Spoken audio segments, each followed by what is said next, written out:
Animating in KRITA is really easy, and you don't need to know much to do that. All you need to know is where to find the right tools. To get started, you have to click on Settings, then go to Dockers, and from there you have to look for Animation Timeline. After you click on Animation Timeline, it appears on your screen, and with this already, you can animate.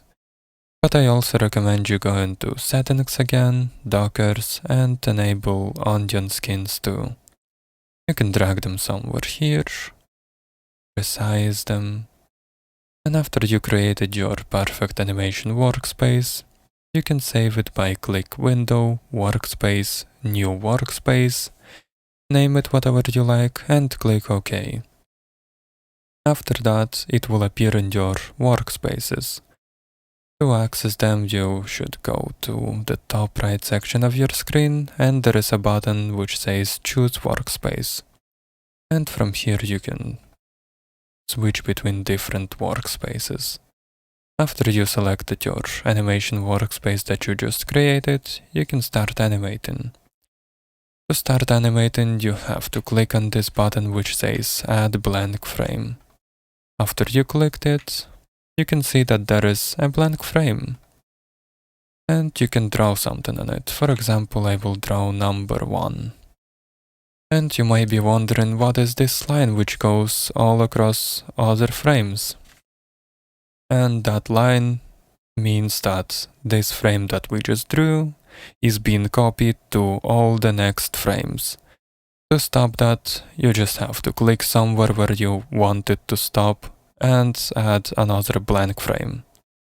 And as you can see, this line goes from 0 to 5 and it stops at 6 because at 6 there is a blank frame. But if I will click at 5 or 4 or 3, you can still see that frame because it's still here, because there is no other blank frames. Anyway, I'm just gonna add another frame, and for example, you want to copy this frame to the next frame and to modify it later. To do that, you just click on the middle button which says Add Duplicate Frame.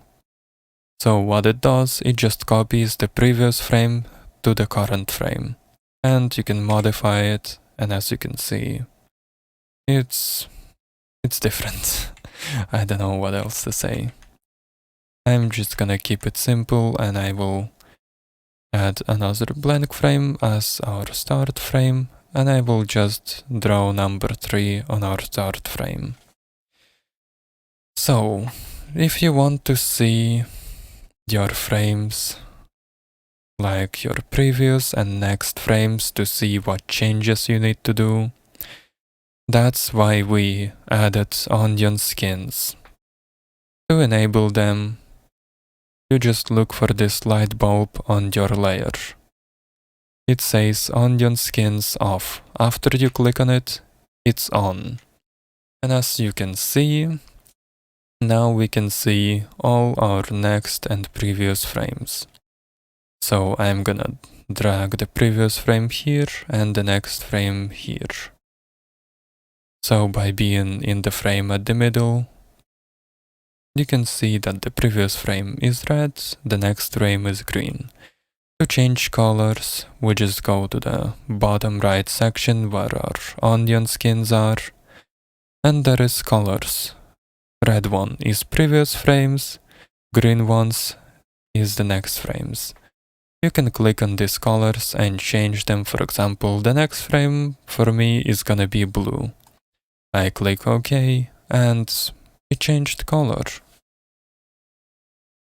If you want to change opacity of that previous and next frame, I don't know, whatever you want to change, you just have to look at these lines. This 0 means current frame. So even though I'm not at 0, it just says that at the current frame. So from the current frame, there is 1, 2, 3. For example, this 1 is just the next frame from the current frame. So by dragging this line down, the opacity changes. the tree disappears. Like our next layer, if I will drag this line up, it's the opacity at 100%. So it appears more visible. If I will drag it down, the opacity is lower and the next frame is less visible. And by just dragging it all the way down, you can completely hide it. You can also completely disable it by just clicking on this number, deselect it, and now you cannot see the next frame. Or you can just select all the other ones, and you could see the next frames even further. For example, the frame 4, frame 5, and so on. And that's why the opacity is really important, because by dragging these lines we can change the way they appear. For example, I want the furthest frame to be the least visible and for it to gradually come to that current frame.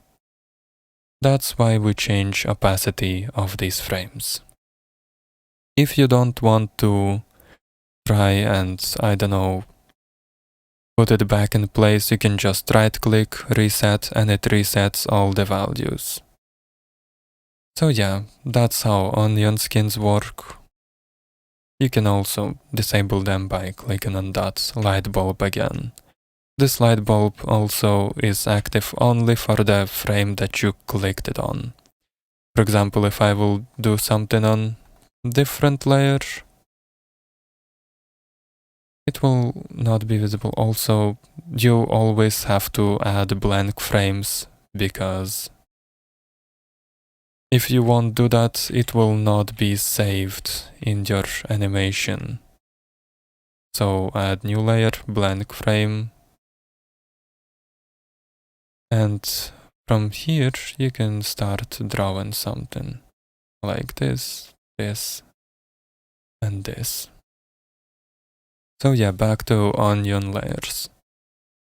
So as you can see on this layer, it's turned on, and we can see these frames before and after, and on the other frame we cannot see them because we haven't enabled the onion skins. If we enable onion skins, we can actually see them.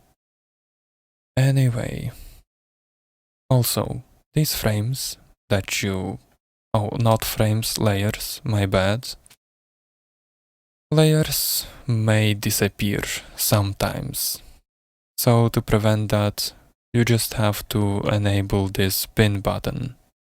So for example, if I will unpin layers and go to some layer which is pinned, all the other layers disappeared. So I have to click on my layers here, and now it's back. But as you can see, it's not pinned, so just click on it and it will stay on your timeline for as long as you need. I'm actually gonna remove them because I don't need that much. Anyway, as you can see, there is so many frames. There is light ones, there is dark ones. And all the light ones mean that these light frames are gonna be in the final animation.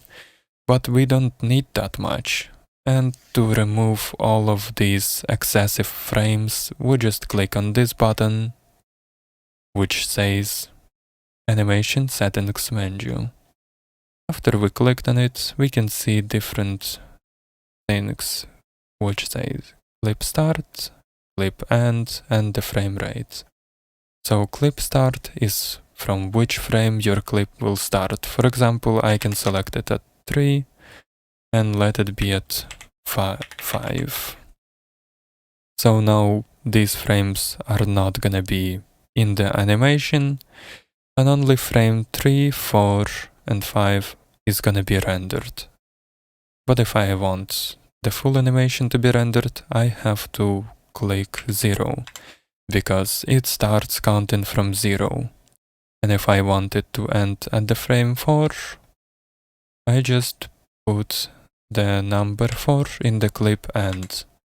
So all the other frames are not gonna be in the animation, they're not gonna be rendered. Also, to see more frames, just in case if you will have a lot, you have to find this button above your layers. It says zoom timeline, hold down and drag left or right. So if you will hold it and drag to the left, it will zoom it out. So you could see more of your frames. If you will drag it to the right, it will zoom it in, so your frames are gonna be more visible and easier to click and manage. I don't know. Really useful feature.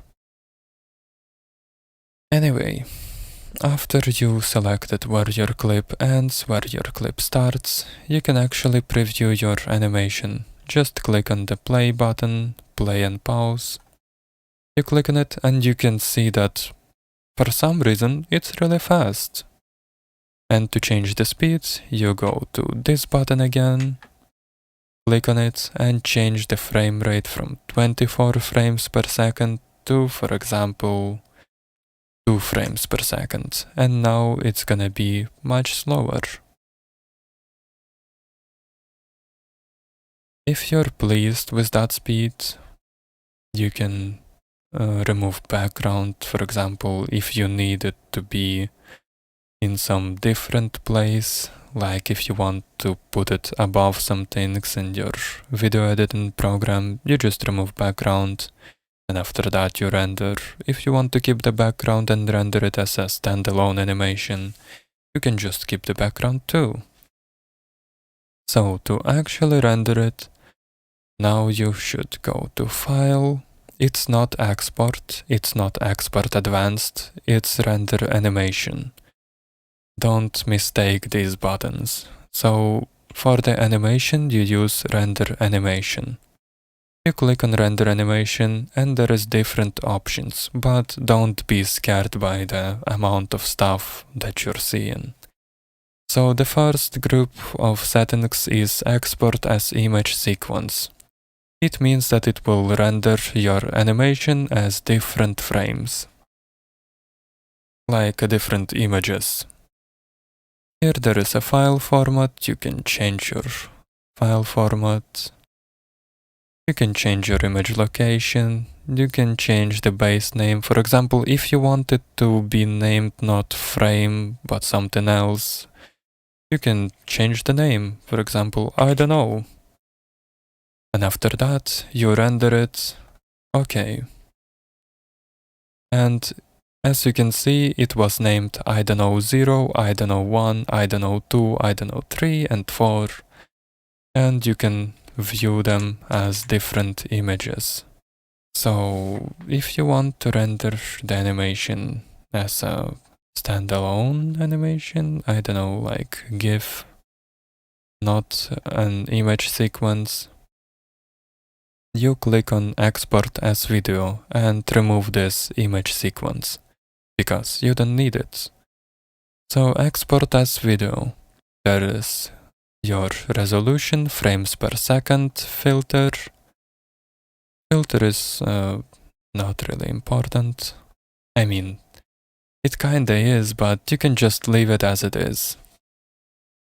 The only thing that you may want to change is render as. Here you change from Matroska or MPEG to GIF, if you want it to be GIF, of course.